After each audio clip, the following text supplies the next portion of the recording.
Y'all ready to be history? Get started. Welcome. Hi. Hello, everyone. To the Pro Audio Suite. These guys are professional. They're motivated. Thanks to TriBooth, the best vocal booth for home or on-the-road voice recording. And Austrian Audio, making passion heard. Introducing Robert Marshall from Source Elements and Someone Audio Post, Chicago. Darren Robbo Robertson from Voodoo Radio Imaging, Sydney. Tech to the VO Stars, George the Tech Whittam from LA. And me, Andrew Peters, voiceover talent and home studio guy. Line up, ladies! Here we go.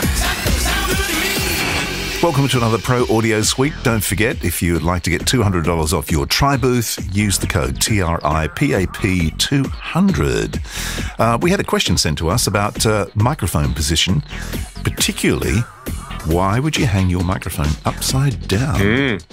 The answer's pretty obvious if you think about it. To run all the blood out of it.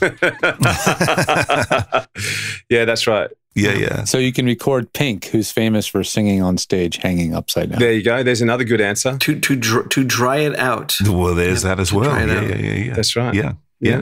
Exactly. Or you could record like Brian Wilson in a beanbag. Yeah. Well, if the microphone's I think down. the new thing with microphones should kind of be like, you know, how gangsters will hold the gun sideways. I think we do the gangster style sideways microphone. Right. But here's another reason, a serious one, and this is a fine example of a microphone that should be hung upside down. This is the Microtech Gefell M92.1S, featuring the original M7 capsule.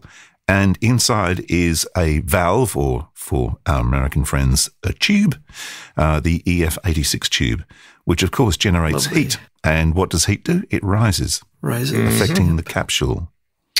But if you hang it upside down, it goes the other way. escapes out the bottom. The heat avoids the capsule. Bum, bum, bum. And we have a winner. And there's another reason. And also it gets it out of the way of the script and all that stuff. Well, yeah, and it looks cooler too, I reckon. Yeah, those are the practical reasons for voice actors. The other reason you hang your mic upside down is dust as well, so you don't get dust inside the... Well, that's a good one.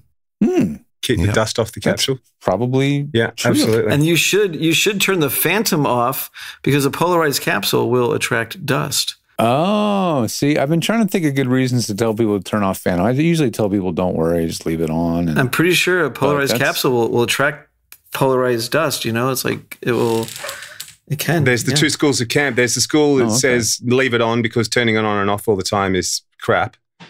And there's the school that says turn it off because for all the reasons we've just mentioned. Yeah, I think you should therefore just turn it on to 24 volts phantom when you're gone. Just you think so? Half.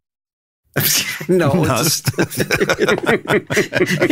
taking me seriously. When are you standing by that, Robert? Are you going to take the? Are you going to pay all the police pay because you fucked my mic claims? Because I want nothing to do with that. No, me either. I'm out. Nope. No, not absolutely. At all. But I always turn everything off anyway when I close the shop. I turn off it. I put my computer to sleep, but I turn everything else off. Yeah, absolutely. I think it's the best way. I mean, God knows what's going to happen. You know, I think sometimes if you leave stuff turned on and the right thunderstorm comes by, kaboom. But if it's turned off, it might not quite get hit as hard. That's one thing. Well, I bet people don't have, because I've got the what do you call it, the cyber power thing. So if we do get a major surge. It blocks it. Yeah, I've got surge protection stuff on mine, but I always come back to my grandmother, because she'd always, if I was talking to my grandmother when I was living in a state, when I was working in radio and there was a storm coming, she'd say, I better get off the phone. There's a big storm coming. Okay, righto, Nan. See you later. Down the phone. She made me paranoid. Especially if it was like the cordless phones you had at your house back in the day when cordless phones first came out and they had the big antenna. And there used to be this guy that would walk around the block, and he's like, "This is so great," because it was 900 megahertz. It could go a good distance farther than Wi-Fi. But yeah, if you're walking around with a big antenna coming off, like it's rain. Like the umbrella. So if you hang your microphone, if you hang your mobile phone upside down, do you still get struck by lightning? No. Yeah. And I'm not. Don't hold me to that. Yes. Are you sticking with that one, Robbo? Yep. I don't know that I want that court case either. No way. Right. Dear. How about we make a pair of headphones that are purely metal band made to wear in the rain? There you go. Yeah. Put him inside the voiceover bodysuit. Yeah, with a large antenna like a lightning rod. Yeah, lightning rod for the voiceover bodysuit. There we go. They could have little pokey things that get a really good contact onto your temple so that when the lightning hits, it just goes like... Oh, look at George. There we go. George has got the metal band on his headphones. Look at that. They're cool. Yeah. I like those. Oh, I can't see George. That's too bad. Yeah. You know what you could do, though? If you wore the metal headphone, thing, and you put a lightning rod sticking out the top, then you run a wire from each side down your body and then connects to a metal plate on the bottom of your shoe. By rights, you should be earthed and you should be okay in a lightning storm. Right. You're doing the same thing you do to a whole house. Yeah, and we might need to do this for the voiceover bodysuit. What's it called? The lightning rod? Isn't that what you installed? No, actually, you know what it's called, Robert? It's called the self-charging device. That's an upgrade. Hold on. The voiceover bodysuit is so goddamn soundproof that you can use it in a lightning storm. There you go. But you need the additional add-on option of the safety the optional lightning rod. It just gets sillier and sillier. We've got to do it one day. We've got to come up with a prototype. Didn't you send a picture the other day? The Michelin Man. Like a Michelin Man. The original Michelin Man. Yeah.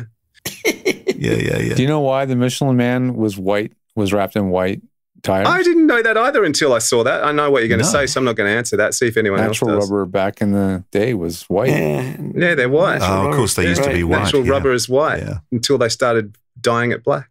That's why the Michelin Man's white.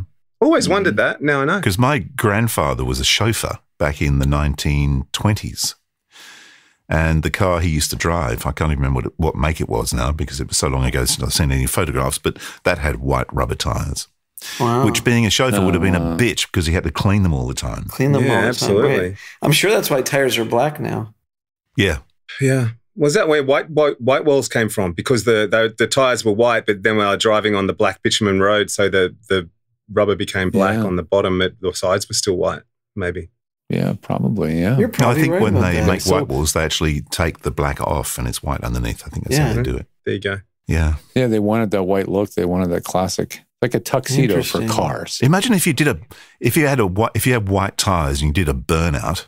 It'd confuse the shit out of people behind you. They go, what the hell's the lane marking here? What am I supposed to do? Yeah. All of a sudden people are like driving in your direction. If you did a big spinning burnout, they're like, oh, over here. Oh, shit.